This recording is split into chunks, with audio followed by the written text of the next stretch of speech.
Assalamualaikum warahmatullahi wabarakatuh. Saya Yarsida Fidanita dengan NIM 21042227. Jadi pada kesempatan kali ini saya akan menjelaskan materi pertemuan 8 mata kuliah Komunikasi dan Advokasi Kebijakan. Jadi pada kesempatan kali ini saya akan menjelaskan mengenai pengertian, jenis dan juga proses advokasi kebijakan.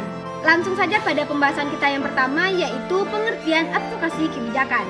Advokasi kebijakan adalah suatu kegiatan mendesakkan terjadinya perubahan sosial secara bertahap maju melalui serangkaian perubahan kebijakan publik. Jenis-jenis advokasi kebijakan. Yang pertama yaitu advokasi diri. Advokasi diri adalah advokasi yang dilakukan pada skala lokal atau sangat pribadi. Misalnya ketika mahasiswa yang tiba-tiba diskorting oleh universitas tanpa kejelasan, maka advokasi yang harus dilakukan adalah advokasi untuk menemukan kejelasan atau klarifikasi dari universitas tersebut. Yang kedua yaitu advokasi kasus. Advokasi ini dilakukan sebagai proses konseling orang atau kelompok yang belum memiliki pembelaan diri atau kelompoknya. Yang ketiga yaitu advokasi hukum. Advokasi hukum adalah serangkaian tindakan oleh hukum atau otoritas bantuan hukum dalam bentuk konsultasi, negosiasi, mediasi, dan bimbingan, baik itu dilakukan di dalam maupun di luar pengadilan yang bertujuan untuk menyelesaikan sengketa dimensi hukum. Pembahasan selanjutnya yaitu proses advokasi. Yang pertama yaitu identifikasi isu atau tujuan. Langkah pertama dalam advokasi adalah mengidentifikasi isu atau tujuan yang ingin didukung atau dipertahankan. Kedua yaitu penelitian dan analisis.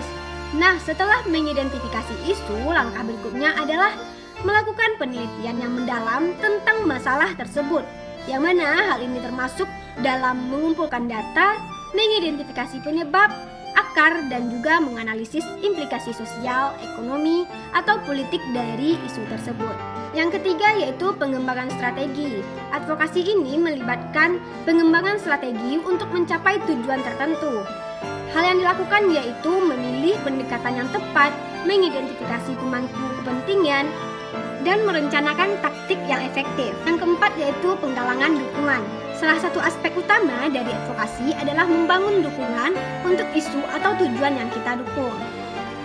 Selanjutnya yaitu lobby atau pengaruh kebijakan. Advokasi sering melibatkan upaya untuk mempengaruhi pembuat kebijakan atau lembaga pemerintah agar mengambil tindakan yang diinginkan, yang mana ini bisa melalui pertemuan, surat, kampanye, ataupun aksi langsung. Yang keenam yaitu pemantauan dan evaluasi.